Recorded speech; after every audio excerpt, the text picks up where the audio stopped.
Hey everybody, what's going on? Spastic Toaster back here with SmartMadden.com, bringing you guys possibly my best game of Madden 17 so far. So as you can see, once again, we're an Ultimate Team. This is my lineup. This is the lineup I have in the game, except for when we go over to the playbooks. I'm still running Jacksonville on offense, but now on defense, I switched to Baltimore, I believe. Yeah. Baltimore, I'm in on defense, and then still running Jacksonville on offense. So as you can see here, as soon as we start the game, if you look up at the top right, we are playing against P. Wright 22. Who is Problem Wright. If you guys don't know who Problem is, he is arguably one of the best Madden players of all time. Most of them consider the best. But yeah, so that's who we're playing. We're going to start off here on defense. We're going to kick the ball off here. I have no idea what he runs on offense. I'm kind of like nervous at this point just because, you know, he's known as a great player, and I'm not sure how I'll stack up against him. But first and 10 here, we're trying out my new defense. Before this game, I was just playing solo challenges, messing around, trying to work something out on defense. This is what I found, and we actually stayed in it the entire game, pretty much. But as you can see there, first down, we forced the fumble, aren't able to get the fumble, which is fine, because I hate games where you get a fumble right away, go up 7-0 because of a fumble. I guess it's how Madden works, but it's so unfair. Like, I don't know, fumbles have to be in the game. I just wish they weren't in the game, you know.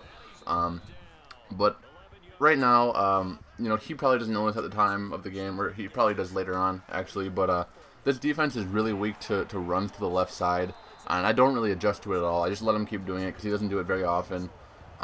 So anything to the left, I'm giving up. That passing play there, we're able to get some pressure in there, and that's one of the things I like about this defense. It's not consistently getting pressure, but I'm still working on it, so that'll improve, and I'm sure we'll find a way to get decent pressure out of it. Here, 2nd and 21. I'm not sure what he's going to try to do. He rolls out to the left. He's able to hit McCoy here for a ridiculous catch. Even though we hit him with our cornerback, he still hangs on. That LaShawn McCoy is one of the best cards in the game. I promise you guys. Even though he fumbled that first play, you'll see later on this game, he is just too difficult to handle. So 1st and 10 here. I don't know what he's going to do. Probably just going to run the ball some more. I'm probably not going to stop it some more just because that's how the game has gone so far. If he goes left like he does here, actually he goes middle. If he would have went left, he had tons of space, but fortunately for us, he goes to the middle. Here he sets up a screen. I get stuck in the D-line, which actually could have helped me there because I might have been able to get that with Sue. But I was too panicked trying to back up and use her with Sue because I wasn't expecting a screen. And then luckily there for us, he misses the extra point, which is one thing in this game that's going to happen this year. Like, it's not going to happen often, but when it does happen, it's really going to give you an advantage. So here on offense, we're still running pistol ace, primarily strong powers. So the reason I run pistol ace so much this year, or what I've found so far, is that most zone coverages are really weak in the seams. Even like cover 4, if you hit it early enough, you can get streaks to either tight end on either side. And my idea is here, if you run a strong power, you can flip it without your opponent knowing that you're flipping it. So they're going to have to use either side just to try to lock down the run, and then you can put the opposite side tight end on a streak and hit them like a lot of the time. Like, your opponent can man up the tight end a lot, which I guess is the way to shut this down. But still, that's how I thought of running what I run. But as you can see there, we are able to hit, I believe that was Stephon Diggs over the top for a touchdown. I'm not sure how he got so wide open. I think the deep blue zone was still in a deep blue out there. He might have been adjusted. I'm not sure exactly what adjustments were made. But I think he just, the deep safety over there got confused. That play right there, I got to be able to make that play with Telvin Smith. As you can see, we could have had him for, probably negative 10 yards almost, and we only get him for -2 because I'm not able to make the user play. There he runs the wide receiver screen. I don't have anyone in the flats in my defense typically. Later on in the game, I'll start adjusting to it and putting someone out there, but it's not going to happen every time. Right there, Ray Nitschke jumps out of nowhere, tries to make the stop. 3rd and inches, though, he's able to pound through still and get the first down. So first down here, we're trying to send some pressure. I bite really hard on the play action, and then I just have to commit. Once I'm that far with Telvin Smith into the defense, I just have to go, just because there's no one I can guard at that point. So I just try to get the sack, not able to do it. 1st and goal here, we make the stop. 2nd and goal, he's going to run left with McCoy. We have a guy there. McCoy just breaks 43,000.5 tackles and gets the end zone, or not the end zone, the touchdown.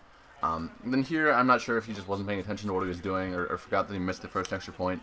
But he does not end up going for 2. He just goes for 1 again, which is fine with me.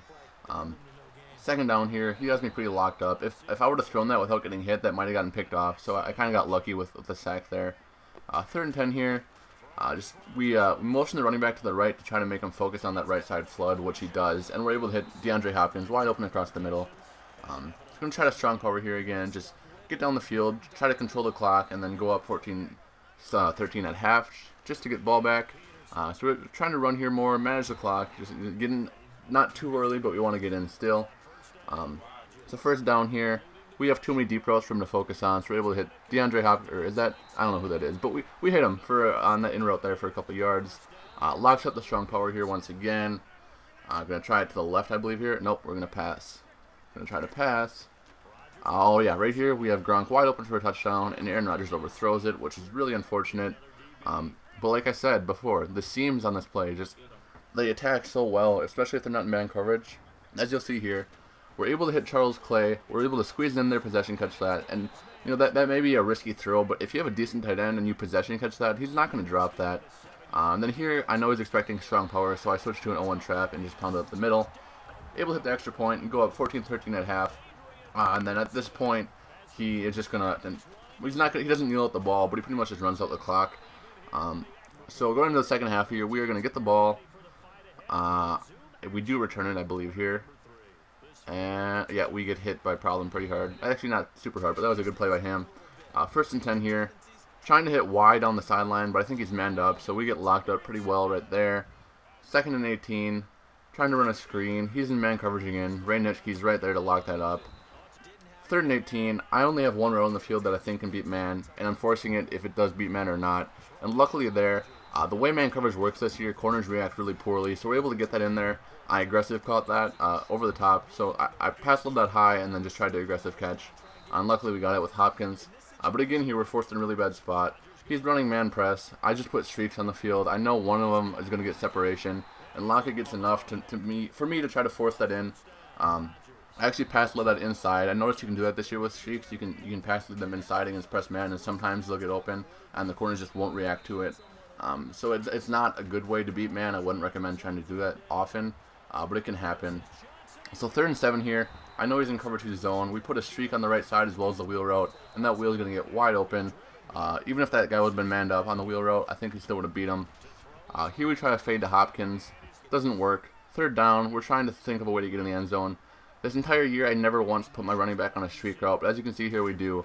And the first time I ever do it this year, we're able to get it in there for the touchdown. We thread the needle to David Johnson, get the touchdown. Go up 21-13. I'm feeling really good about the situation right now.